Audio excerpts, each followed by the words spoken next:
environment that we come from is not always the best environment. Sometimes we have to reevaluate the circles and situations that we come from.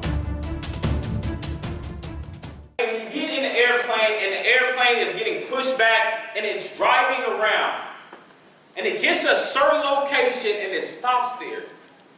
The pilot's over here checking certain things. What's that location called? Anybody? Runway, right? So the airplane is on the runway, and I need y'all to understand this. While the airplane is on the runway, it's taking the biggest risk ever. Airplanes are 14% more likely to crash when it's ascend and descend. I need y'all to understand this. I need some of y'all to get on that runway. I need y'all to take that risk because sometimes the biggest risk in your life is not taking a risk at all. I'm going to say that again. The biggest risk in your life is not taking a risk at all. The greatest minds and inventions are in the graveyard because people did not get on that runway. The next Einstein is in that graveyard because people were too scared to take that risk. So now as the plane is taking off, there's 5 C's and 5 transitions that the airplane goes through. The first C is conflict, confusion, capable, confidence, and calm. I'm going to say that again. Conflict, confusion, capable, confidence, and calm.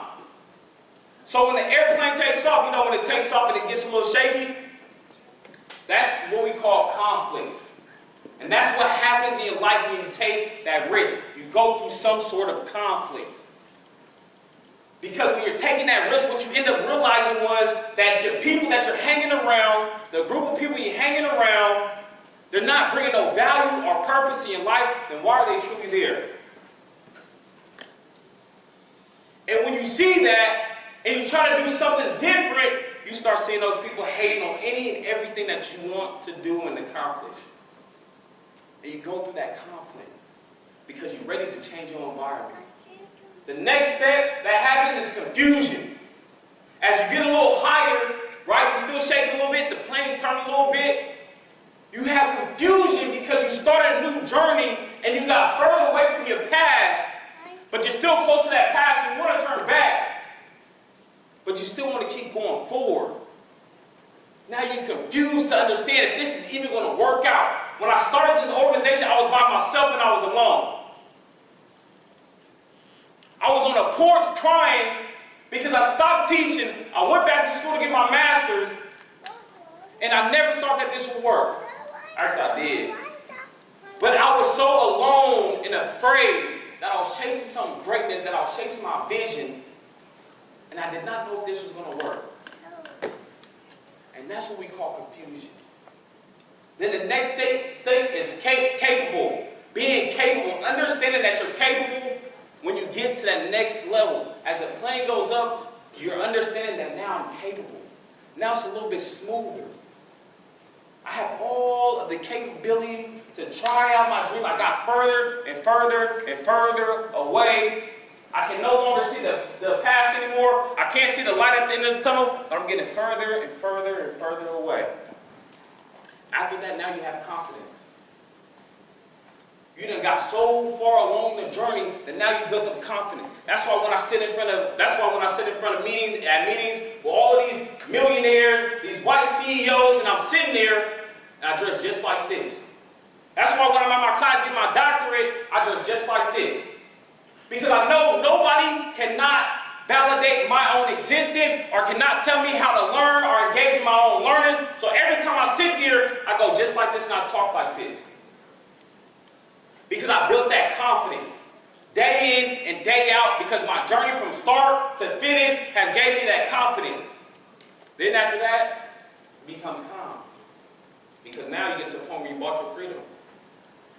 Now you're no longer trading time for money. You ended up buying your freedom. The noise is blocked out. You don't care what anybody says. All you care about is reaching your vision and your dream. I want y'all to do me a favor. Do me a favor, please. I want everybody to stand up. Everybody stand up. Stand up for me, please. Stand up, stand up, stand up.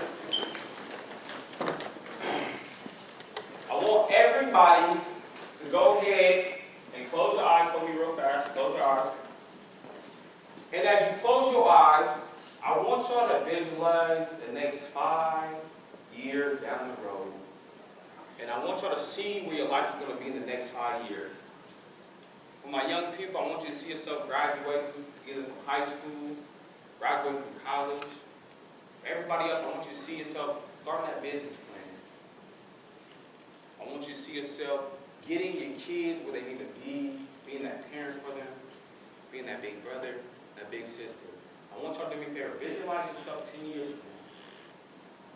I want y'all to see where your life is going to be in 10 years. Some of y'all either being married, getting your masters, doing something and changing the trajectory of your family's life forever. Building that generational wealth. I want y'all to open your eyes.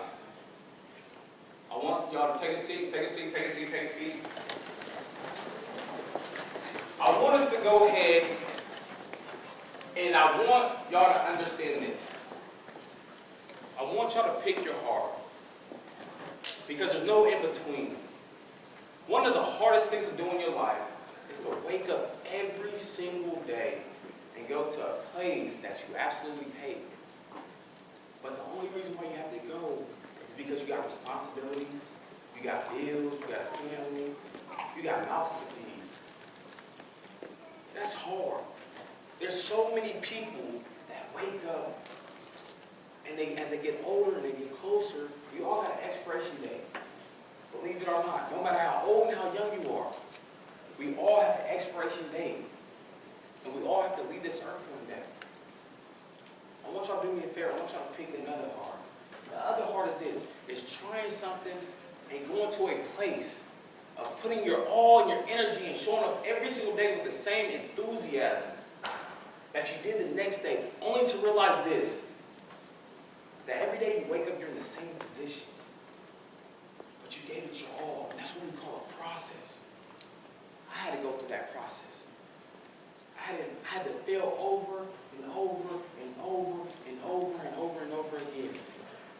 Before I close, I want to leave with this. There was this young man. Actually, there was 4 young men. And every single day when they were in high school, I used to take this young man and his friends home. And every single day, this young man was sitting in the front seat, his friend sitting in the back. Every time I talked to this young man, he would sit there and he would listen. He would shake his head. He said, I got you. He would ask questions. He was more like my little brother. These other young men in the back seat, one would be over here goofing off, the other one would be over here sleeping, another one would be over here goofing off. They weren't paying attention to the detail. One day I told this young man, I said, look, as long as you trust me, I promise you this. As long as you trust me and you believe every word that comes out of my mouth, I promise you this. You will make your dreams happen and come true. While the other 3 were back there playing around, one of those boys that was sitting back there, he's schizophrenic, meaning he hears a lot of voices in his head. The reason why is because he's been incarcerated so much as a juvenile that now he's not mentally okay. The other little boy is over here, just got out of juvenile hall, did some time. The other one is fighting a murder. And them boys I had in my car every single day. But when I told this young boy or this young man, I said, if you just trust me and you give me everything, I promise you, you'll reach your dream. And at his lowest moment and at his lowest time in his life, when he said, Coach, I got to tell you something. I said, what's up? He said, Coach, I've been suicidal since I was 9. He said, I never told nobody that. I said, bro, we got to make it out. I will not fail you. I will not give up on you.